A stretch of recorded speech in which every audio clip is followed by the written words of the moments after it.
South కాశ్మీర్లోని Shopian, సుక్రూ Keller ఏరియాలో భద్రతా దళాలు, ఉగ్రవాదుల మధ్య భారీ ఎన్కౌంటర్ జరిగింది. అటవీ ప్రాంతంలో ఉగ్రవాదులు నక్కి ఉన్నారన్న పక్కా సమాచారం భద్రతా దళాలకు అందడంతో అప్రమత్తమైన సైనిక బృందాలు ఆ ప్రాంతాన్ని చుట్టుముట్టి కార్డన్ సెర్చ్ ఆపరేషన్ ప్రారంభించాయి. గాలింపు చర్యలు కొనసాగుతుండగా ఓ చోట ఉన్న ఉగ్రవాదులు భద్రతా సిబ్బందిని లక్ష్యంగా చేసుకుని కాల్పులతో అటాక్ చేశారు. ఈ ఘటనలో లష్కర్-ఇ-తోయిబాకు చెందిన 3 ఉగ్రవాదులు చనిపోయారు.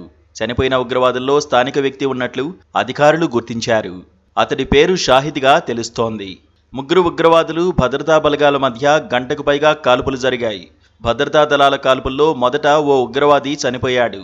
మిగిలిన ఇద్దరిని చుట్టుముట్టిన బలగాలు అరగంట వ్యవధిలోనే మట్టుబెట్టాయి. హతమైన ఉగ్రవాదుల నుంచి ఆయుధాలు, పేలుడు పదార్థాలను స్వాధీనం చేసుకున్నట్లు సమాచారం. ఆపరేషన్ జరిగిన ప్రాంతంలో ఇంకా గాలింపు చర్యలు కొనసాగుతున్నాయని, పరిస్థితి అదుపులోనే ఉందని అధికారులు తెలిపారు.